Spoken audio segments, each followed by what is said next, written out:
अस्सलाम वालेकुम। इस वीडियो में हम कंप्लीट पैसेज की एक्सप्लेनेशन को समझेंगे और अच्छे से जो है वो अपने इस लॉन्ग क्वेश्चन को भी कवर करेंगे। ठीक है, सबसे पहले तो मैं आपको पैसेज करवा रही हूँ 2023 का, जो लास्ट ईयर पेपर में आया हुआ है। ठीक है, अब हमारे पास 2023 में आया है, read the following passage and answers that follow.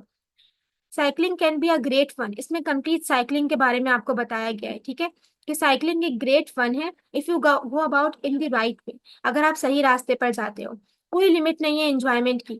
ठीक है, आप एक चाहे वो एंजॉयमेंट एक दिन से हासिल कर सकते हो, या तो आप उस एंजॉयमेंट को लॉन्गर आप अपनी व्हील के साथ, साइकिल की जो व्हील है उसके साथ स्पेंड करके अपना टाइम खुली फिजा में आप जो एंजॉयमेंट हासिल कर सकते हो, उसकी कोई लिमिट नहीं है। For the attraction of a cycling in the complete freedom that it gives. Cycling हमें जो है ना वो कंप्लीट आजादी फराहम करती है कि हम जहां जाना चाहे वहां जाएं। कोई वरीज नहीं है, कोई टेंशन नहीं है ब्रेक डाउन की और मैकेनिकल फेलियर की। साइकिल में कोई मसला नहीं होता ना, ना पेट्रोल का मसला है, ना कोई मैकेनिकल फेलियर का मसला है। तो हम फ्री हैं कि हम जहां पर भी हमारी हमारा दिल चाहे, हमारी ख्वाहिश चाहे, हम वहां साइकिलिंग के जरिए जा सकते हैं। इवन उन प्लेसेस को भी डिस्कवर कर सकते हैं जहाँ पे कोस्ट ट्रेवलर्स भी कभी कभार जाते हैं। कोस्ट ट्रेवलर्स यानी जो ट्रेवलर्स होते हैं, घूमने फिरने वाले बंदे होते हैं, जो कोच होते हैं वो वहां के, वो भी कभी कभार, सेल्डम यानी कभी कभार पहुंच सकते हैं। वहां पर भी हम साइकिलिंग के थ्रू जा सकते हैं इजीली। साइकिलिस्ट के पास बहुत सारे एडवांटेजेस हैं वॉकर के मुकाबले में, कि एक बंदा चल रहा है और दूसरा बंदा साइकिल पर है, तो साइकिल वाला ज्यादा अच्छा डिस्टेंस कवर कर लेगा चलने वाले के मुकाबले में।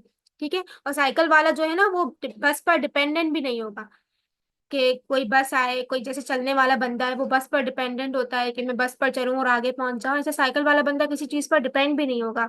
लेकिन अगर आपको साइकिलिंग को फुल्ली इंजॉय करना है तो you must go about it in a sensible manner. तो आपको पता होना चाहिए साइकिलिंग के बारे में अच्छे तरीके से। ठीक है, अच्छा यहाँ पे द फर्स्ट थिंग, पहली थिंग क्या है, ऑफ कोर्स वो ये है कि आपके पास गुड बाईसाइकिल हो, प्रॉपर रनिंग ऑर्डर में, यानी कोई खराबी ना हो उसके अंदर। बाईसाइकिल की साइज इतनी हो जो आपको सूट करे, ऐसे नहीं आप छोटे से हो आपकी साइकिल बड़ी है। इतना फ्रेम होना चाहिए, ना ही टू लार्ज ना ही टू स्मॉल होना चाहिए आपके कंफर्ट के लिए। हैंडल बार्स और सैडल्स, सैडल्स हम कहते हैं साइकिल की सीट को, वो इंपॉर्टेंट होती है आपकी पोजिशनिंग और स्टाइलिंग के लिए, कि आप इजीली जो है ना उसको चला सको, क्योंकि जितनी सैडल आपकी सीट कंफर्टेबल होगी उतने ही अच्छे से आप साइकिलिंग कर सकोगे।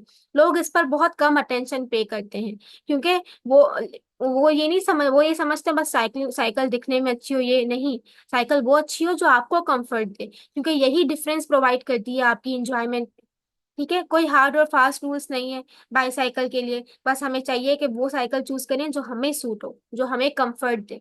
ठीक है, अच्छा द फाइनल आखिरी जो एडवाइस है साइकिलिंग एडवेंचर्स के लिए वो यही है कि कभी भी इतना ज्यादा साइकिल ना चलाओ कि ना आप थक जाओ। जहां पे आप थक जाओ वहां स्टॉप हो जाओ, stop when you are tired.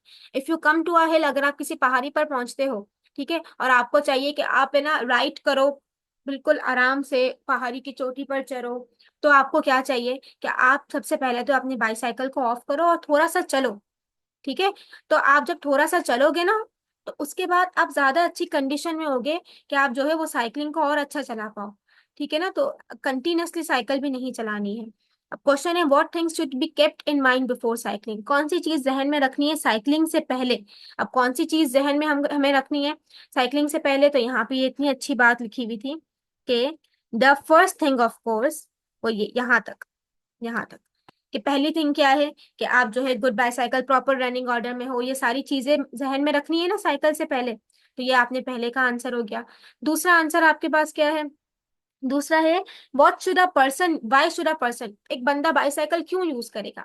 आप यहाँ पे लिखोगे a person should use a bicycle because there is no limit to enjoyment. जो मैंने इंग्लिश में कहा आपने वो लिख दिया, because there is no limit to enjoyment, there are no worries as to, कोई वरीज नहीं होती ब्रेक डाउन की और मैकेनिकल फेलियर की, आप फ्री होते हो आप जहाँ पे जाओ। ठीक है, सही है, और ये आपने यहाँ तक लिख दिया, इसको यहाँ तक लिख दिया अच्छे से, और ये यहाँ तक आपने लिखा इसको, वेयर फैंसी टेक्स यू। उसके बाद आपने मजीद लिखा द साइक्लिस्ट, साइक्लिस्ट के क्या एडवांटेज है, कि वो वॉकर के मुकाबले में ज्यादा अच्छे से जो है वो कवर कर लेता है डिस्टेंस को। तो हम क्यों एक बंदा जो है वो साइकिल यूज करेगा, ताकि वो एक अच्छा डिस्टेंस कवर करे और वो बस पर डिपेंडेंट ना हो। ठीक है। तो एक पर्सन तभी बाईसाइकिल यूज करेगा ना, जब उसको ऐसी जगह जाना हो जहाँ पे उसको कोई टेंशन ना हो मैकेनिकल फेलियर की या कोई ब्रेकडाउन की। ठीक है। उसके और मेन एडवांटेज क्या है कि वो एक अच्छा डिस्टेंस कवर सके, तभी बंदा साइकिल को चूज करेगा, वरना वो गाड़ी में ना जाए। ये चीज आपको अच्छे से क्लियर हो गई। नेक्स्ट इज सुटेबल टाइटल देना है इस पैसेज को। तो आपने इसको पढ़ा, इसमें साइकिलिंग के रूल्स के बारे में और इंपॉर्टेंस के बारे में बताया गया है। तो आपने सिंपल लिख दिया कि suitable title to the passage is rules of bicycle, या फिर आपने लिख दिया इंपॉर्टेंस ऑफ बाईसाइकिल। ठीक है। अब give meaning of the following words, इनकी आपको मीनिंग लिखनी है। ठीक है। इनकी मीनिंग, अब ये मीनिंग आपको, अब ये वाला क्वेश्चन, जो एक क्वेश्चन होता है ना हमारे पास पैसेज में, वो ऐसा होता है जो ओन से आ जाता है, जो हम पैसेज से नहीं देख सकते, वो हमने अपनी जो है ना वो ओन से लिखना पड़ता है। तो यहाँ पर जो है ना वंडर का मतलब क्या है, ये मैं आप लोगों को जो है वो लिख के दे रही हूँ ताकि आप लोग अपने पास स्क्रीनशॉट ले लो। अच्छा जी, ये हमारे पास जो मैंने आप लोगों को पीछे बताए वर्ड्स की मीनिंग है। सबसे फर्स्ट था हमारे पास वंडर। वंडर का मतलब होता है वॉक एन एमलेसली वे। आप सोच समझ के नहीं चल रहे, आपको कोई मकसद नहीं है चलने का, आप कोई ऐसे ही बिना मकसद के चल रहे हो। सेल्डम का मतलब होता है रेयरली, रेयरली यानी कभी कभार। सैडल का मतलब मैंने ऊपर बताया था, एक बाईसाइकिल पर सीट होती है उसको कहा जाता है। स्टीप का मतलब होता है राइज और फॉलिंग शार्पली, और ब्रेक डाउन का मतलब होता है कोई मैकेनिकल फेल हो गया। इसका स्क्रीनशॉट ले लें ताकि आप अच्छे से लिख लें। नेक्स्ट हमारे पास, अब हम आ जाते हैं अगेन, हमारे पास ये कंप्लीट हो गया पैसेज, बहुत अच्छे से कंप्लीट हो गया। ठीक है। अब मैं एक और पैसेज बता रही हूँ जो कि हमारा लास्ट टाइम मॉडल पेपर में आया हुआ था, ताकि आप लोग जो है ना वो इजीली उसको देख लें। और फिर एक और पैसेज दूंगी, वो आपने खुद सॉल्व करके बताना है। ठीक है। अब यहाँ पे हमारे पास है कि हेलन सैंडर्स के बारे में बात की जा रही है, इसको अच्छे से समझना। हेलन सैंडर्स यूएसए में पैदा हुआ 1890s में, पर उसका चाइल्डहुड हैप्पी वन नहीं था। ठीक है। उसके फादर डाइड हो गए जब वो 6 साल का था। उसकी मदर को जॉब फाइंड करने की जरूरत पड़ी। वो एक शर्ट फैक्ट्री में जाती थी। हेलेन घर पर रहता था। ठीक है। और अपने यंगर ब्रदर और सिस्टर को लुक आफ्टर यानी उनकी देखभाल करता था। दैट वॉज वेन ही, और वही वक्त था जब उसने पहली बार खाना पकाना सीखा अपने भाई बहनों के लिए। वो उसने अपना घर छोड़ा जब वो 12 साल का था, और एक करीब की फार्म में, नियर बाय यानी करीब के फार्म में काम करता था। आफ्टर दैट, उसके बाद उसको बहुत सारी डिफरेंट जॉब्स मिली, और 1950 में वो सर्विस स्टेशन पर मैनेजर बना कॉर्बिन केंटकी में। उसने कुकिंग मील्स बनाना स्टार्ट किया हंग्री ट्रेवलर्स के लिए, जो भूखे ट्रेवलर्स होते थे, जो रुकते थे उस स्टेशन पर और खाना खाते थे। और वो वक्त एंड सून, और वो वक्त करीब आ गया कि लोग फिर सिर्फ उसका खाना खाने के लिए ही उस स्टेशन पे आते थे, वो इतना अच्छा खाना बनाता था। हेलेन ने 142 सीट रेस्टोरेंट जो है ना वो एक पूरी स्ट्रीट में ओपन किए, वेयर ही कुड, जहाँ पे वो अपने सारे कस्टमर्स को सर्व करता था। और ओवर द नेक्स्ट 9 ईयर्स, अगले 9 साल तक उसने एक सीक्रेट चिकन रेसिपी डेवलप कर दी जिसने उसको फेमस कर दिया इन दी अर्ली 1950s। और 1950s में उसने अपना क्या किया, रेस्टोरेंट को बंद कर दिया, और डिसाइड किया कि वो अपनी रेसिपीज को अदर बिजनेसेस को सेल करेगा। और पहला official Kentucky fried chicken restaurant तब तक ओपन नहीं हुआ था, कब तक ओपन नहीं हुआ था, 1952 टू 1964 तक ओपन नहीं हुआ था ना। What is Kentucky fried chicken, KFC, जिसको आप लोग आज खाते हैं, ये उसी के जो है ना वो ओनर की बात की जा रही है। केंटकी फ्राइड चिकन यानी केएफसी। अब यहाँ पे देयर वर मोर देन 600 केएफसीज थे वहां उस वक्त, नहीं नहीं, नॉर्थ अमेरिका में। और उसी ईयर सेंडर ने जो है ना वो अपनी कंपनी को बेच दिया 2 मिलियन में, लेकिन उसने कंटिन्यू किया वर्क केएफसी के बारे में पब्लिक स्पोक्समैन की तरह। ठीक है। और वो पूरी दुनिया में अपने रेस्टोरेंट को विजिट करता था हर साल। ठीक है। जब तक वो मरा नहीं, लाइक 1980 में 90 इयर्स की एज में उसका इंतकाल हो गया। देयर आर नाउ आज भी KFC restaurant more than 80 countries में है, जो कि 2.5 बिलियन चिकन डिनर्स हर साल सेल करते हैं, और आज तक उसकी रेसिपी सीक्रेट है। ठीक है। तो how long did it take Sanders to develop, कितना टाइम लगा उसको अपनी सीक्रेट चिकन रेसिपी बनाने के लिए, यहाँ पे नेक्स्ट 9 ईयर्स लिखे हुए ना, 9 ईयर्स लगे।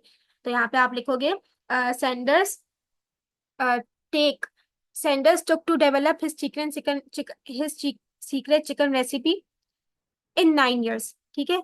या आप ये भी लिख सकते हो कि Sanders develop his secret chicken recipe, यहाँ पे लिखा हुआ है ना, Sanders develop his secret chicken recipe इन 9 ईयर्स, आपने इस तरह लिख दिया।